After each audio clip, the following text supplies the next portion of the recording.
So, I mean, but you're the only living representative besides Andy of, As I listened to the video, from my perspective, what was significant about your going in there, dealing with those Springfield empty spaces. Number one, you went in with the assumption that growth is possible.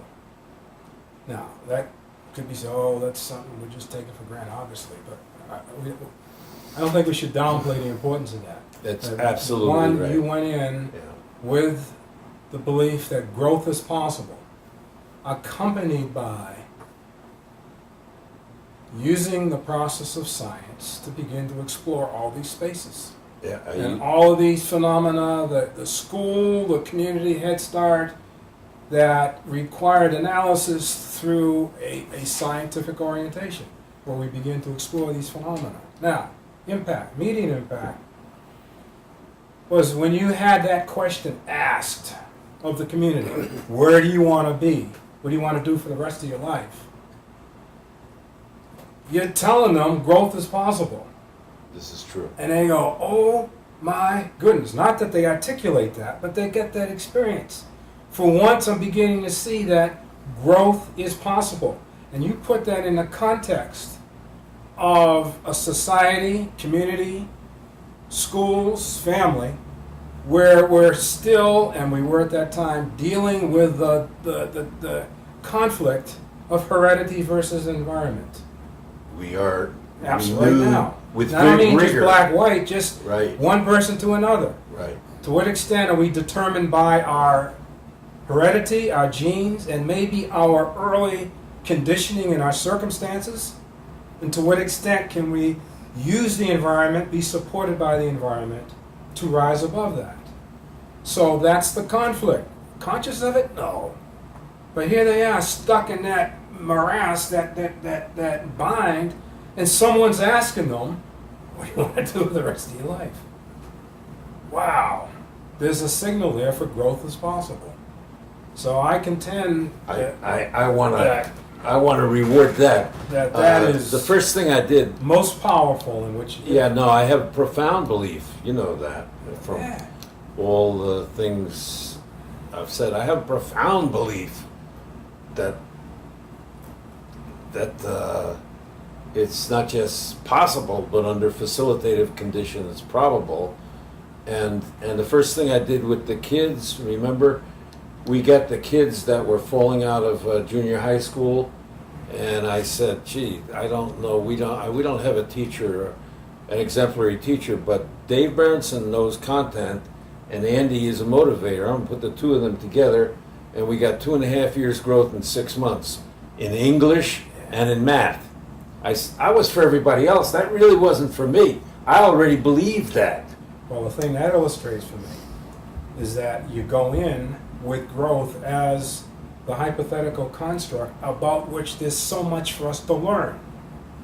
We don't know what growth really involves, what the possibilities are, the boundaries. So you find yourself free to create these deliveries, these experiences for people. We don't know what growth is. Yeah, actually, George, you remember that Sprint Hall characterized this as a win-win-win situation. Yeah, that was not. He's, okay, go ahead. No. You can make it. No.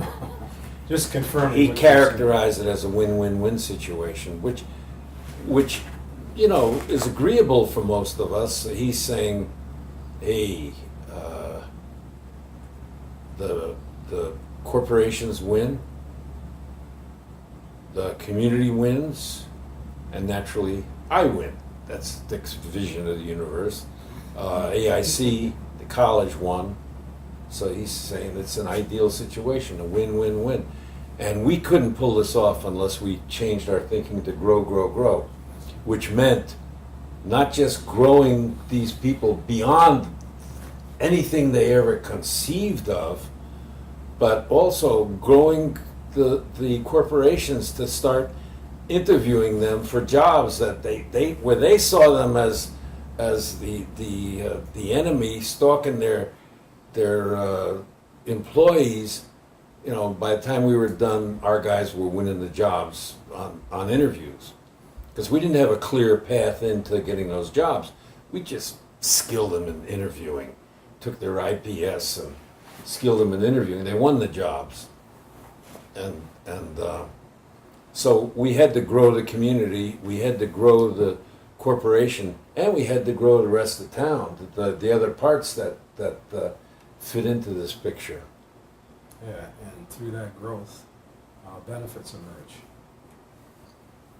Benefits of the parties involved. No, I think you take me back to the basics there. Yeah, I think that's why Sprint Hall got me. Is I had this profound belief. Probably had discussions with them that, you know, I had a course in intelligence from Dick, and I understood the G factor of intelligence, which I don't get into all these individualized intelligence. The G factor, general intelligence, means that going down the path that you have chosen, you absorb all the critical elements of your environment. So you know everything you need to know to be successful in this chosen path. That's the G factor, basically. And I think he believed, the people that we surveyed never felt free to choose a path, let alone to be taught, okay, now concentrate on all the elements here and put it together in a thinking system. Yeah. We did teach them thinking skills, but not as systematically as we do now.